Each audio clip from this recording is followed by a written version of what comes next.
Let's say you just bought a house. Bad news is, you're one step closer to becoming your parents. You'll proudly mow the lawn, ask if anybody noticed you mowed the lawn, tell people to stay off the lawn, compare it to your neighbor's lawn, and complain about having to mow the lawn again. Good news is, it's easy to bundle home and auto through Progressive and save on your car insurance, which, of course, will go right into the lawn. Progressive Casualty Insurance Company, affiliates, and other insurers. Discount not available in all states or situations. Yo, if we go to 7-Eleven right now, we can be back in time for the game. I don't know, man. I don't want to miss kickoff. Okay, but Red Bulls are 2 for $5 right now when I use my 7-Eleven app. Dude, but kickoff. But how are we going to stay on top of our game while watching this game if we're not on that 7-Eleven game? I don't know how. Keep up, dude. 2 for $5 Red Bull with my 7-Eleven app. Oh, yeah, okay. All right, I'm feeling you now. Thank you. 7-Eleven. Be game day ready. Plus tax where applicable. Valid at participating locations. Welcome to the Indie Film Hustle Podcast, episode number 335. Look yourself in the mirror and ask yourself, what do I want to do every day for the rest of my life? Do that. Gary Vaynerchuk. Broadcasting from the back alley in Hollywood, it's the Indie Film Hustle Podcast, where we show you how to survive and thrive as an indie filmmaker in the jungles of the film biz. And here's your host, Alex Ferrari. Welcome, my Indie Film Hustlers, to another episode of the Indie Film Hustle Podcast. I am your humble host, Alex Ferrari. Today's show is sponsored by Industry Jump. Industry Jump is a global community of verified filmmakers providing the next generation of filmmakers with the resources required to grow their businesses, learn new skills, and manage their careers. You can sign up for free. You can even create a verified portfolio, search for film crew to hire for your next projects, and learn from top-tier creators in the industry through live video mentoring. So if you want to check this out, guys, head over to industryjump.com. Today's show is also sponsored by ShotLister. Paper shot lists suck, and when something inevitably goes wrong on set, you're left to scribble all over your perfect plan. But with ShotLister, you can schedule your film shot by shot and minute by minute. Then on set, just update your shot list, and ShotLister automatically does the math so you know exactly what you're doing. Check out shotlister.com, which is available on macOS, iOS, and Android. And as a special bonus, ShotLister is giving away 50 free downloads every month. Just email indiefilmhustle@shotlister.com for your free copy. So guys, before we get started today, I wanted to thank all of the tribe members who have gone over and subscribed to my new podcast, the Filmtrepreneur Podcast. We've got so many subscribers that it actually jumped to the brand new and noteworthy section of iTunes, which is insane. That means that is one of the top 20 brand new podcasts in all of the television and film category. So thank you so much for all the support, guys. If you haven't checked it out, please go to Film Biz Podcast. That's Film, B-I-Z, podcast.com and check out the new show. There's a lot of great new interviews on there as well. Now, today on the show, we have filmmaker Nick Sinakis, who is the writer, producer, and lead actor of the new film called My Best Friend's Famous. Now, this film was made for under $10,000, but the reason I got him on the show, because we've had a lot of filmmakers who have make movies for under $10,000. I've made 2 of them for under $10,000. But what I loved about My Best Friend's Famous is that it doesn't look like a $10,000 movie, first of all. And secondly, the cast. He has Mindy Sterling, who is famous for Austin Powers, the Goldbergs, and among other things. If you saw her face, you would know who she is. But even more impressive, they also have Ryan O'Neal, the Oscar-nominated actor from the mega hit Love Story, and even worked with Stanley Kubrick as a star of Barry Lyndon. You know, to get someone like that for under a $10,000 movie, I had to get him on the show and find out what the heck happened. How did he do it? So the film looks really good, has really high production values for a movie that was made for about 10 grand or less than 10 grand. So it's pretty remarkable. And I wanted to pick his brain and see if there's any knowledge bombs that he could drop on the tribe today. So without any further ado, please enjoy my conversation with Nick Sinakis. I'd like to welcome to the show Nick Sinakis, man. Thank you so much for being on the show, brother. Yeah, thanks for having me, man. I'm excited. I appreciate it, man. I appreciate it. So you made a $10,000 feature film, which is, you know, it is unique. but is not as unique as it used to be. But the big difference is that yours doesn't look like a $10,000 film. So that's one of the reasons why I want to have you on, to kind of, dig into your secrets on why it looks the way it looks. And for everyone listening, if you want to see the trailer to his film, it'll be in the show notes. But before we get into it, man, how did you get into this film business? Oh, man. So I'll give you the short version. After undergrad, I was actually a visual arts major. I went to the University of Delaware. I played hockey there. I was in a fraternity. So to be an art major was kind of a little unique situation at the time. I don't want to date myself and tell you when I graduated, but always was into art, more drawing, painting when I was younger. And then college was like the first time to like even touch that on a bigger, kind of scale. Mm-hmm. Got into visual arts. They had a good program and, kind of let you pick and choose a little bit of what you wanted to do. And then ultimately, landed more towards the film stuff. And kind of by my senior year was like, all right, if I want to do this for real, let me figure out a game plan. So I actually started as an actor. I mean, I'm still an actor, but that was like my way in, I guess. So I did a little research. I moved to New York City from Long Island originally. And, kind of hit the ground running and got into a 2.5-year conservatory acting program in the city. Studied theater because I thought, all the, great actors and directors came out of New York City theater. And that's where I figured it would be a good place to start. Very cool. Yeah, so I went to a really good school. It's called William Esper Studio in New York City. Really great alumni. Larry David went there, Sam Rockwell, some really good people. Studied there and then kind of hit the ground running, auditioning and doing that game a little bit. I was on a soap for a little bit. I was doing bit parts, extra work. I mean, how is the soap? How was the soap, man? You got to tell me, how was it? Is it like Soap Dish? Like that movie Soap Dish? I got a really good soap story, actually. So I was, in soaps more so than in, regular TV. You have like guest star, co-star, recurring. But, the way in soaps is the 5 and under. You have 5 lines or less, and they call it the 5 and under. And like, so you get a couple of those and then you kind of build up to like the recurring, and I got one and my character's name was Drunk Idiot. And that was the character's name. So the way that they work, I wouldn't say what soap it was, but, it was in New York City and there's a speaker sound system throughout the whole studio and the dressing rooms, and they only address you by your character's name. So I see where this is going. The whole, yeah. So the whole thing was everybody was like, hey, can we get the drunk idiot to hair and makeup? Drunk idiot, if you could get off the booze for a second, we need you in hair and makeup, So that was interesting, but it kind of broke the ice, and all the main actors were really kind to me because of that, and we had a really good time and stuff. But it's interesting, man. It's its own beast for sure. I definitely, from doing it, I've done almost like 10 episodes of soaps, but it's its own beast. I have a lot more respect for those guys. They get a script a night, man. They shoot Monday through Friday. You get 1 or 2 takes, and you're getting a full hour script every day to take home with you. So it's quick, and it was an interesting experience just to kind of see that world. Very interesting. So then you fall into directing, obviously, and writing and putting together a movie. What got you to the point where you made your first film? Well, so this feature actually, Kevin actually directed this feature, and I wrote, produced, and acted in it. But I met Kevin in New York City, and kind of the whole do-it-yourself, start making our own thing, which that was kind of the long-winded, I guess, me getting to it was.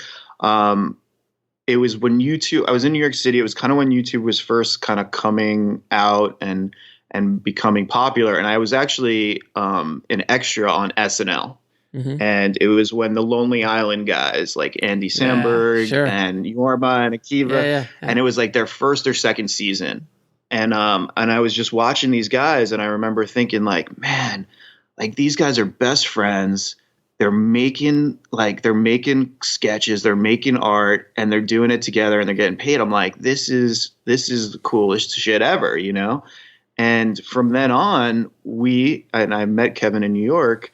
We just started making our own stuff, you know, and we would switch, you know, like I would write and he would direct, or I'd direct and he'd be in it. And we just started making our own stuff, and it started in sketches and it started in TV. And then ultimately got to the point where we're like, you know, we always wanted to be filmmakers, and you know, if we want to be filmmakers, you got to make a film, you know. And prior to this feature, we made 2 short films, and we kind of were testing the waters a little bit with them. The first one Kevin directed and I acted in. The second one I directed and Kevin acted in. And that kind of geared us up to this kind of feature as our first kind of endeavor, you know, that we felt like we had kind of some kind of structure in place to be able to pull it off, I guess. Now tell me about the film. It's called My Best Friend's Famous. Yeah, so it's called My Best Friend's Famous. It is about 2 friends that moved to Los Angeles from New York, and the less talented, slothful one ends up on a hit TV show, and the other one is kind of, you know, it's very much like, I think at its core, it's really about like potentially losing your best friend, and you know, the idea of, you know, everybody seemingly having it figured out, and you know, that feeling that you don't, you know, kind of thing, and a little fish out of water, trying to keep up, you know, with this new world that his friends are now in. And you shot the whole thing for $10,000? Yeah, actually a little bit under. So we kind of use this model from our shorts, which was, you know, my day job is I'm an editor. I'm a video editor. And Kevin, who's, you know, my writing partner for a long time, he's a really talented musician. So we own our own gear in some regards. So we, you know, that takes a little bit out of the cost. And then I was going to edit it and he was going to score it. And that was kind of how we did these shorts. And then one of the things actually that Film Hustle, I mean, I've been listening to you guys for a couple of years now, but one of the ones was the Polish brothers. Yeah. So I think it was you had Mark and Michael on, right? I had Michael first, then Mark a couple years later. So I remember them talking about, or one of them, it might have been the first one that you did about the SAG New Media contract. Yeah, that was how when that was kind of like for lovers only. Yeah. For lovers only. Yeah. So because I was having a big problem with SAG for this film, because I'm like, listen, we don't have any money, you know, like it's under 10K. We're making it in my apartment, you know, and they're like, well, you got to get a payroll company and you got to pay yourself. You got to, and I'm like, dude, like what? I'm making this out of my apartment. So, so that is a process. So that does help. So basically you went through the SAG New Media contract. Yes. To answer your question, yes. So that's what we did. And, you know, people, like we were lucky enough to have Mindy Sterling and Ryan O'Neal in it, obviously, and David Ross Patterson, who's a very veteran stage actor in Australia, but also has done some film here in the U.S. So we paid those guys. And but everybody else worked for, you know, 125 deferred. And you know, we're just kind of happy to be a part of it. And the way that we did it is we had a script, and it helped that I was the lead in it because it meant, you know, we could get away with more, and because we could just be like, all right, let's just shoot this stuff today because it's just you and me. You know, we basically rolled a DP and a sound guy, and that was it. So we were like, all right, what's all the scenes that's just this character? He could be eating, he could be walking down the street, he could be talking on the phone. Let's plan them, schedule them, shoot them. Then, okay, you and your love interest, you know? So let's pull them all out, schedule them, shoot them. And that's kind of how we went. And we built up to the bigger scenes and the more complex scenes. And yeah, it was. How long was the shoot, by the way? How long was the shoot? We stretched it over about 8 or 9 months. So you stretched it. So how many days, like if you add them all together? So actually shooting days, we probably came in at around 18. Okay. but we really, it was really dependent on like, okay, so, we have a bar for free, so they weren't all 10-hour days, they weren't all like 2 or 3 hours here, days. 4 hours really, there. Yeah.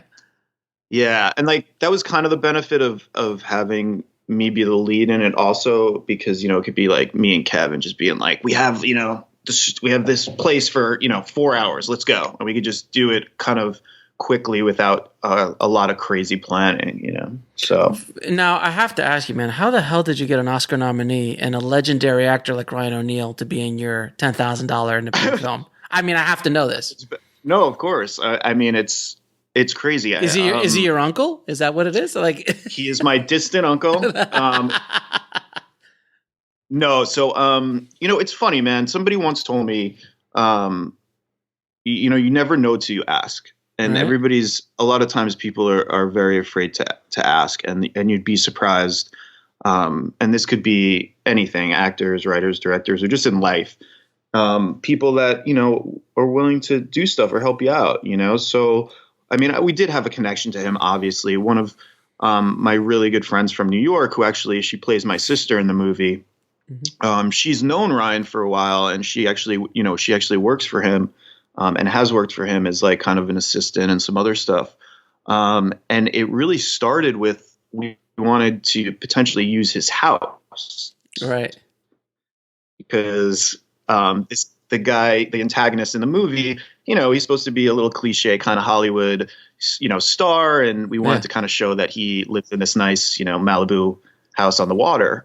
So it started with being like, hey, do you think you could ask Ryan if it would be okay if we maybe shot a day in his house, like help us out, we'll send him the script, it'd be really cool. And he was super gracious and let us do that. And then I was kind of like, can I take it one step further? And I was like, hey, do you think he'd do a little cameo? It'd be really fun, we'll kind of write it to him, and he read it and was, super gracious, man. I mean, it's funny. He has a presence about him, it's, I've been, I mean, everybody obviously was, go ahead. No, I got to tell you, because a lot of people who are listening might not know who Ryan O'Neal is, but Ryan O'Neal was for a part of time, probably a good 5 or 10 years, one of the biggest movie stars on the planet. He was in one of the biggest movie blockbusters of the 70s called Love Story. He did a Stanley Kubrick movie where he was the star of it called Barry Lyndon. I mean, he was a huge star. So when you reached out to me and you're like, you got Ryan O'Neal in a $10,000 movie, I'm like, I got to know this story. It's remarkable that he agreed to do it. But you're right. You never know until you ask. But isn't this like such a classic LA story? Like you just like, I know the assistant of an Oscar nominated guy, and hey, maybe he'll be a cameo in my movie. Like it's so cliche. It's so true, man. It's so true. And like you don't know till you ask, man. And I didn't know if he would do it. I had met him a handful of times, and like, I was just like, look, this is a small little movie, and, credit to my friend. She kind of went to bat for me, and she was like, listen, like, I think these guys are super talented, and this is what they've done, and this is some of their work samples, and this is what the movie's about. And he was kind of like, yeah, I'll do it. And then you make it, you schedule it around him. Very comfortable. Yeah. Like come in, you're good. You're out in a couple hours, But to his credit, I mean, he came in, and like, I just think he really loves acting, and I think he loves filmmaking, man. Like, like you could just feel it. And like everybody, of course, was like, how was Kubrick? Like, how was it work? Like everybody wanted to know, and he was like, man, he was great. He's like, he just kept making me do so many takes. And I was like, I was starting to go mad a little. And he's like, well, do you want me to change anything, or do I, and he's like, no, keep going. You're doing good. Just keep going. But he said, obviously that was one of the highlights, big highlights of his stuff. And everybody wanted to talk to him about it, for sure. Yeah, of course. Everybody's it was crazy. anytime I talk to anybody who even remotely touched Kubrick, I'm like, so how was Stanley? And everybody, because he's such a mythical, figure in filmmaking. And to work with someone like not only just like an actor who worked with him, he was the star of one of his films. It's fairly remarkable, and that he came out and did your movie is a testament to him, man. Like he just wants to do it. He just wants to have some fun. Yeah, like I caught him too. We were like when we were filming at his house. I caught him kind of like looking over the balcony, like checking out the cameras and stuff. Like I just think he loves it. Like it was cool. I was like, he's still got that itch. And and what did you shoot on? So we actually shot on a Sony A7, which I own, and I also have a Schneider Xeon Prime 35 millimeters. So we shot the whole thing on that. Nice. So that Sony A7 is really good in low light, and also has a super 35 crop mode. So you kind of get like a 35 and a 50, but that's it, man. We shot the whole thing on that internal little 4K camera. And what did you do for sound? Sound, we owned a little sound kit. So we basically had we have like a Zoom F8, which is it's pretty good. And then we had GH3 lavs, and a lot of prayers to the movie gods that we wouldn't fuck it up. But we some days we were rolling double duty, and some days we had somebody, the bigger days we had somebody like on the bag at all times, but it was challenging. Now, what was like the biggest thing you learned in production while making this film? Biggest lesson? Biggest lesson I think that we learned is I wouldn't spread it out again like we did. Yeah. I'm glad we did it. Like, I'm glad we got it in the can, but I mean, it started to really wear on me, the time that we were like locked into this. Plus, we're shooting out of my apartment, I'm in every scene, I wrote it with Kevin, we're using my gear, so spreading it out over a long period of time, it allowed us to do it while having jobs and life, and, Kevin has kids and all that stuff that comes with it. But I underestimated how much that would wear on me, I think. I would have scheduled it a tighter for sure. Now you wrote it. Was this a full blown script or a screenplay, or did you actually improv some stuff? So it was actually it was a full feature. It was actually set in New York. At first, and it was bigger, it was Kevin and I were trying to sell a bunch of stuff.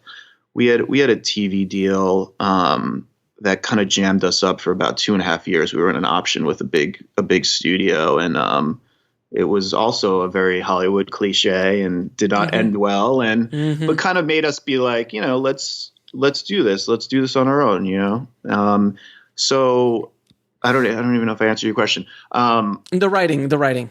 Oh, the writing of it. So it was a script, but it was much bigger. It was more like we had set it in New York, and it was more kind of to potentially option or sell. And then we were looking at kind of our, arsenal or inventory, if you will. We were like, what could we pull off for cheap, if we could kind of rewrite it for what we have. And that was kind of the starting place for it. We kind of worked backwards a little bit and changed it to work with things that we had access to, But it was an actual full blown screenplay where you actually have dialogue, and all the actors had to know their dialogue and stuff. It wasn't improv like scriptment like the Polish brothers did. No, it was not. It was a fully written piece. Yeah. Now, how are you handling post? You're going to be doing all the editing yourself, obviously. So I edited it. Kevin and one of our producers did all the music for it. And we just got the first pass of our sound mix done that we reached out to, and actually really helps so much. Yes, it does. Yes, it does. Crazy. It's unbelievable, So we're really close. We kind of playing the festival game a little bit, but kind of trying to figure out where we are going to land distribution wise. And so what are you What are you going to do for distribution? Well, I think most likely we're going to self-distribute it. We're talking to some people, some companies overseas a little bit. But do you know the filmmaker Jim Cummings who did Thunder Road? Yeah, the name sounds familiar. Yeah.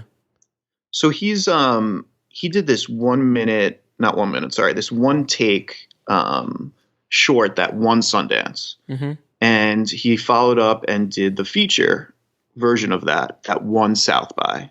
Mm-hmm. And he's very vocal about having no deals come out of it at all for distribution, right? After winning South by, mm-hmm. And he's kind of been an advocate for self-distribution. So, we're kind of starting to research how he did it and other people that have self-distributed, yourself included. I know that you self-distributed some of your films. Mm-hmm. So I think we're leaning towards that kind of being probably the direction, at least domestically, and if we could maybe broker some deals overseas, we're looking into that. But it's still a little bit up in the air. We're waiting to hear from festivals, but I don't have much faith in festivals anymore, to be honest. Yeah, I don't think from seeing the trailer alone, I don't find that this kind of film plays well at festivals. In my opinion, it's just because it's a comedy. It's about the industry, which generally doesn't play well at festivals.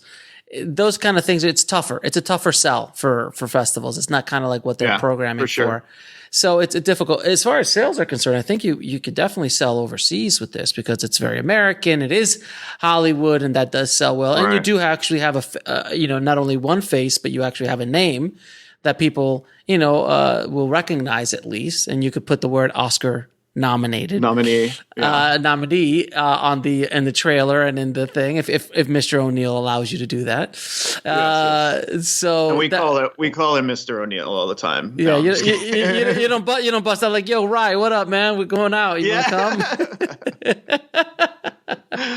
No, I got a reshoot for you. I got a reshoot. Can you come in? Only 70 takes like Kubrick. I'm just trying to redo what you did with Kubrick. No, very cool, man. Now you said originally that you listened to a bunch of Indie Film Hustle. How did Indie Film Hustle help you on this process? I'm curious because I always put stuff out there, but I really want to know how it's actually practically helping you guys. Well, I mean, listen, dude, like I think everybody needs some reinforcement and inspiration sometimes, and especially as filmmakers and indie filmmakers and struggling and, so I first came on to you guys like maybe a couple years ago and kind of just looking for other, like-minded filmmakers and just and you have some really great guests and just educational stuff too. But sometimes even just hey, it's been a rough week and, do I want to do this anymore? Like, what am I doing? And sometimes, just finding, something on your podcast where it's just like, hey, this is my experience or having a guest that it's like, this is their experience. So just from a, kind of just a human aspect, it's been helpful. And then, like I said, the Polish Brothers one, that was a big one with the new media contract. Because when they first talked about it, that was fairly new. And that kind of helped us with a little loophole, especially having, Mindy and Ryan and people that we had to do something, Mm-hmm. It was interesting though that they actually asked for forgiveness, not for permission. So I don't know if you remember that in the interview, like they went out and they like, screw it, we don't give a crap, and they just I love. Which is and they're just like, and they came back, and no one would have cared because it was shot a little DSLR movie with no very little script, and they shot it in France, and it just happened to have a major TV star on it at the time, but she wasn't a major TV star or just starting out like a season or two in or something when she did it. Stana Katic from Castle, but when they came back and they made $500,000 on it on iTunes because they were like the first guys to use iTunes, one of the first, and she had a huge following. And the movie's called For Lovers Only, so they're all like waiting for her and him to have a beautiful lovemaking scene or something like that. So that bribe fed into it, and they just did this whole thing. And then SAG's like, hey, where's our money? Of course, they're like, we didn't sign anything with you. What are you talking about? I know. I do. Yeah, I do remember that. So like they almost, I think they said they almost were like the reason it came about, right? Yeah, this they new were media, because they were like, hey, you don't have a contract for us, right? Right, exactly. They would have never been able to make it with their traditional SAG contract.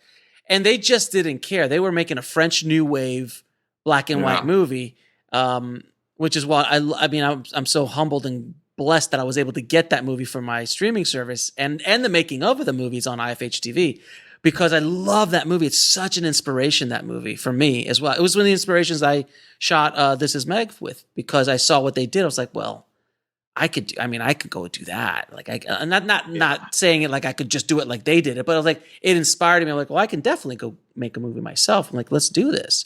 And it's such an inspiration. I'll put a link in the show notes for both of their episodes, because Marks has a whole other angle on his movies and all the stuff that he came out with later. But did you hear that last one?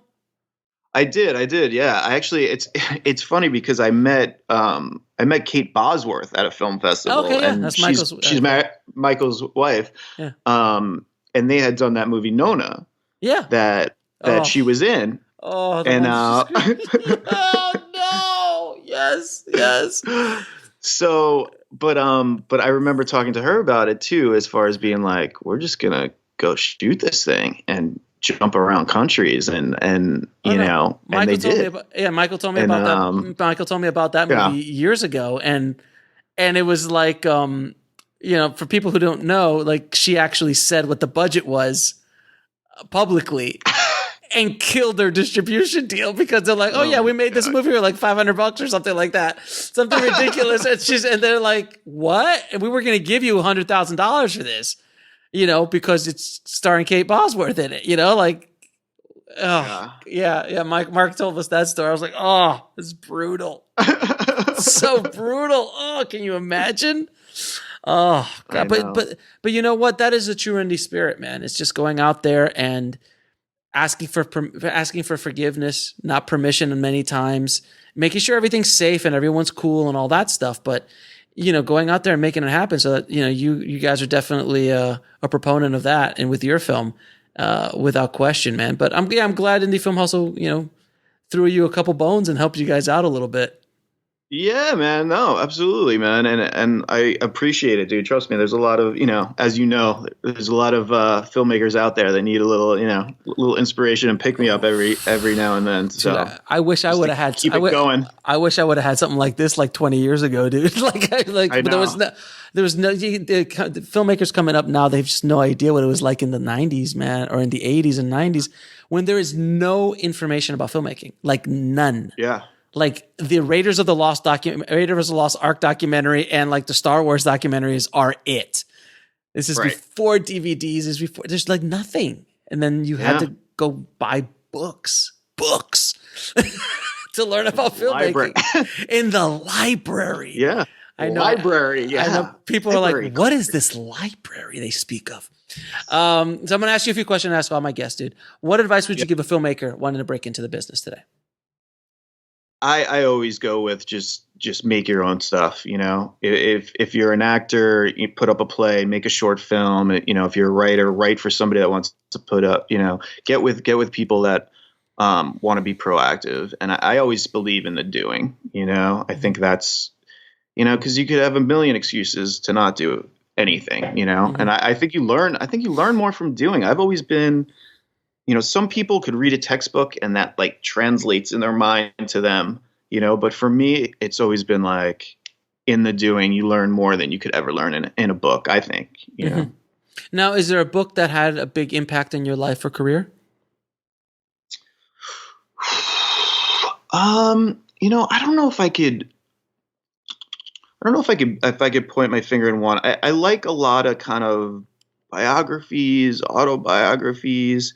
And again, just for like inspiration, you know, kind of see where people started. So I know, I read Jack Nicholson's one, which was a good one. I forget the name of it. Actually, I think I have it over here somewhere. And then, and Scorsese on film is pretty great too. Yeah. Absolutely. Especially being from New York. I'm like, Marty's a god, man. Scorsese makes. Yeah, Marty and Spike Lee, and Spike Lee, both New York guys that just like, you know, are are gods in New York, without question. Yeah.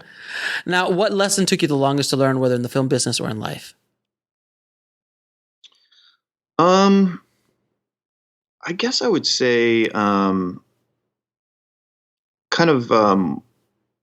why, like being okay with why you're doing it. I think early on, or at least for me, you're kind of like, I think it's natural to kind of look for approval from, whoever, peers, family, friends, and kind of want to almost share that journey with that, with them. But I think when I kind of got to the point where I was like, I'm doing this, I love it, I'm doing this for me. They're going to love me no matter what. I could do whatever.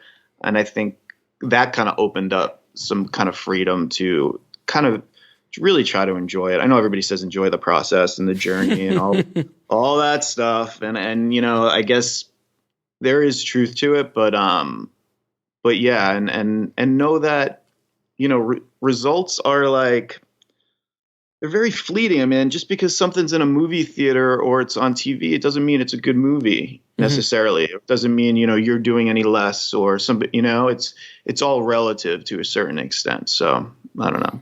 What is the biggest fear that you had to overcome to make this film? I guess fear of failure. I mean, people not liking it, not reaching an audience or, not getting the response that, and we're still dealing with that in some regards, like, festivals, of course. Yeah.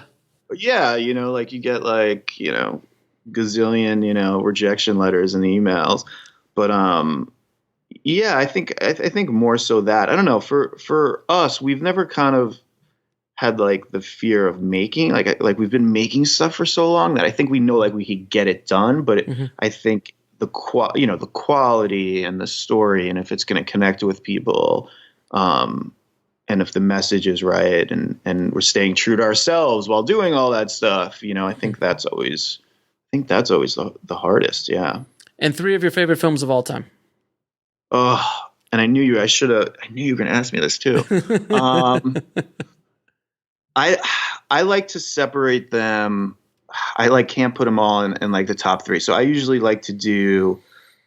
All right, so I'll give you 3, and more so because they kind of like oddly affected me. But so for comedy, I always have to go to like Caddyshack, man. Caddyshack. I don't know. It just it's genius. It still holds true. It still holds true. It still holds. And then one that like really affected me, and I don't know why, that I watched when I was younger, was Requiem for a Dream. Darren Aronofsky's. That'll affect anybody. Movie. Yeah, That'll affect anybody. And I feel like that. And then like from like a blockbuster, like an aha, like in the movie theater kind of moment. Like I think E.T. for me. Yeah, that was mine. Yeah. That was mine. Just like, I don't know. There's just something. It was just so much larger than life for me. And, another one that like obviously holds up, but there's so many. I don't know. That's Stevie Spielberg. That Stevie Spielberg really helped out a lot of filmmakers. Yeah, I heard he's going to make some waves. Look out for him. Little Stevie Spielberg's going to do all right. And now where can people find you and find out more about the movie? So 418films.com is our website that probably has the most up-to-date stuff, or Instagram is we're probably posting the most about, and that's at 418films. And yeah, hopefully within the next couple of months, we're going to kind of know what's up and how we're getting out there. Awesome, brother. Nick, man, thank you so much for coming on the show, man, and dropping some knowledge bombs and some inspiration for everybody listening. So hopefully now you can pass it along and pay it forward the same way by you listening to Michael and Mark got inspiration to make it. So now hopefully now out there somewhere, there's a filmmaker going, if Nick can do it, I can go do it too. So hopefully that'll happen, man. Yeah, I hope so, man. It's nice to hopefully give back a little bit. I appreciate it, man. Thanks for coming on. Hey, thanks for having me. Thank you, Nick, for coming in and dropping some inspirational knowledge bombs on the tribe today. It just goes to show you guys, if you want to make it happen, you can make it happen. And I'm so glad that the Indie Film Hustle podcast helped you in some way make your film. So thank you again, Nick, so much. If you want to get links to anything we talked about in this episode, please head over to indiefilmhustle.com/335 for the show notes. And if you haven't already, please head over to filmmakingpodcast.com, subscribe, and leave us a 5-star review on Apple Podcasts. It really, really helps us out a lot, and I really want to get this information out to as many filmmakers as humanly possible. Also, share. If you love what we do here, share it. Share links, share things on Facebook, on Twitter, or Instagram, wherever you want to share it. Please share this information to as many people as possible. I really, truly appreciate it, guys.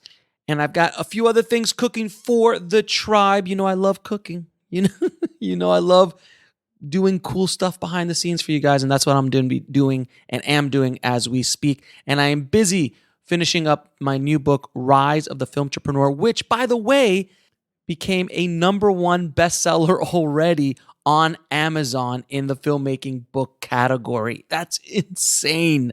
So thank you so much. If you want to check that book out, head over to filmbizbook.com. That's filmbizbook.com, and check it out, pre-order, sign up, all that kind of cool stuff. That's the end of another episode of the Indie Film Hustle podcast. I hope this episode has been of service to you on your filmmaking journey. Thanks again, and as always, keep that hustle going. Keep that dream alive, and I'll talk to you soon. Thanks for listening to the Indie Film Hustle podcast at indiefilmhustle.com. That's INDIEFILMHUSTLE.com. Right now, you can get both Sprint's unlimited plan and the all-new Samsung Galaxy S10 included for just $35 per month per line for 5 lines. All you need is approved credit and an 18-month lease. No trade-in required. Visit a Sprint store, sprint.com, or call 800-SPRINT-1. S10 128 gigabyte, $10 a month after 2050 month credit applied, then 2 bills or canceled early. Main balance due, unlimited basic after 930/20, pay $32 per month per line. Auto pay, data deportization to congestion, speed maximum 0 stores and restrictions apply. Heads up, denim lovers. Old Navy's biggest denim sale ever is here. All jeans are on sale up to 60% off. Styles start at just $12 for adults, $8 for kids. Plus, this Saturday and Sunday only, don't miss the Jean a Day giveaway. Want a free pair of Old Navy's all-new jeans? Stop in for your chance to win and for up to 60% off all jeans. Now at Old Navy. Valid 9/16 to 9/24. Excludes in-store clearance. 5 per day per store. Select styles. Jean giveaway in stores only. See stores for details.